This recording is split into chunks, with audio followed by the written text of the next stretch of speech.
दोस्तों, क्या आप जानते हैं आज से 5000 साल पहले भारत में ऐसी सभ्यता थी जिसकी सड़कें सीधी, घर पक्के और नालियां इतनी साफ थीं कि आज की कई सिटी भी शर्मिंदा हो जाएं। आज हम बात करेंगे हड़प्पा सभ्यता, जिसे दुनिया इंडस वैली सिविलाइजेशन के नाम से जानती है। तो वीडियो को पूरा देखना, क्योंकि अंत में एक ऐसा रहस्य है जो आज तक सुलझा नहीं है। हड़प्पा सभ्यता और मोहनजोदाड़ो खोज 1921 में। राखलदास बनर्जी और राय बहादुर दयाराम साहनी पाकिस्तान के पंजाब प्रांत में स्थित हड़प्पा नामक स्थल पर की थी। पुरातत्वविद सर जॉन मार्शल के नेतृत्व में इस सभ्यता का पता चला, जो भारतीय उपमहाद्वीप की पहली शहरी संस्कृति थी।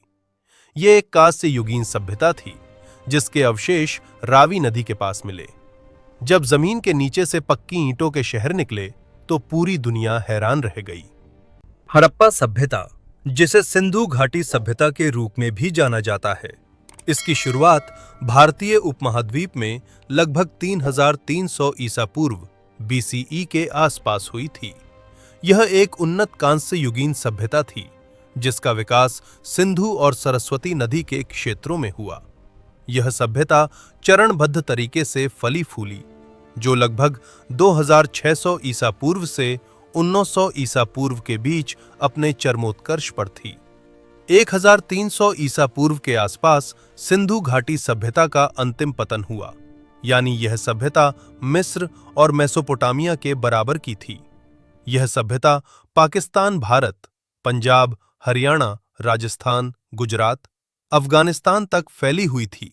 लगभग 13 लाख वर्ग किलोमीटर तक फैली उस समय की दुनिया की सबसे बड़ी सभ्यता थी, और इसके प्रसिद्ध नगर मोहनजोदड़ो, हड़प्पा, धोलावीरा, लोथल, कालीबंगा, राखीगढ़ी, इसका हर शहर एक जैसा व्यवस्थित और योजनाबद्ध थे। दोस्तों, हड़प्पा सभ्यता की सबसे बड़ी ताकत थी टाउन प्लानिंग। सीधी सड़कें, 90 डिग्री पर कटती गलियां, हर घर में स्नान घर, ढकी हुई नालियां। आज हम जिसे स्मार्ट सिटी कहते हैं, वो हड़प्पा वाले 5000 साल पहले बना चुके थे। मोहनजोदड़ो में मिला अ ग्रेट बाथ। यह कोई साधारण कुंड नहीं था। माना जाता है कि यहां धार्मिक और सामाजिक स्नान किए जाते थे। यह बताता है कि स्वच्छता और अनुशासन उनकी संस्कृति का एक बहुत बड़ा हिस्सा था। हड़प्पा सभ्यता के लोगों का जीवन उन्नत शहरी योजना और कृषि आधारित था, जबकि मुख्य व्यवसाय खेती, पशुपालन और व्यापार था। और वे सोने चांदी के गहने, कांसे के औजार, सुंदर मिट्टी के बर्तन के कारीगर थे। वे गेहूं जौ के किसान, कपास के पहले उत्पादक और शिल्पकार थे। और बंदरगाह शहर, उन्होंने मेसोपोटामिया और अन्य क्षेत्रों के साथ समुद्र व थल मार्ग से सुव्यवस्थित व्यापार किया। हड़प्पा की सबसे बड़ी पहेली एक अनसुलझी चित्रलिपि है, जिसे आज तक कोई भी विद्वान पढ़ नहीं पाया है, इसलिए इसे रहस्यमयी कहा जाता है। यह लिपि लगभग 400 चिन्हों से बनी है, जो दाएं से बाएं लिखी जाती थी और मुख्यतः मोहरों, तांबे की गोलियों व मिट्टी के बर्तनों पर पाई गई है। अगर ये लिपि पढ़ ली जाए तो शायद पूरा इतिहास बदल जाए।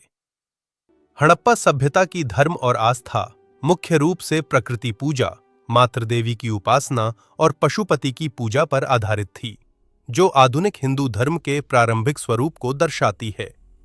खुदाई में मंदिरों के बजाय पशुपति मुहर, लिंग योनि, पीपल वृक्ष और पशु पूजा, विशेषकर बैल के साक्ष्य मिले हैं। जल की शुद्धि और पुनर्जन्म में विश्वास भी उनके जीवन का अभिन्न हिस्सा थे।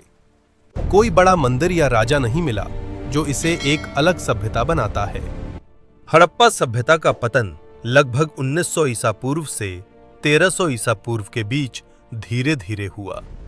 यह किसी एक कारण से नहीं, बल्कि जलवायु परिवर्तन, भयानक बाढ़, नदियों विशेषकर सरस्वती के सूखने, वनों की कटाई, व्यापार में गिरावट मेसोपोटामिया से, और संभवतः बाहरी आक्रमणों या प्रशासनिक शिथिलता जैसे कई प्राकृतिक व मानवीय कारकों का परिणाम था। आज ज्यादातर इतिहासकार आर्य आक्रमण सिद्धांत को नहीं मानते। दोस्तों, हड़प्पा सभ्यता हमें सिखाती है कि प्राचीन भारत सिर्फ आध्यात्मिक नहीं, बल्कि वैज्ञानिक और आधुनिक सोच वाला था। 5000 साल बाद भी उसकी योजनाएं हमें आज हैरान करती हैं। अगर आपको हमारी वीडियो पसंद आई हो तो लाइक, शेयर और सब्सक्राइब जरूर करें।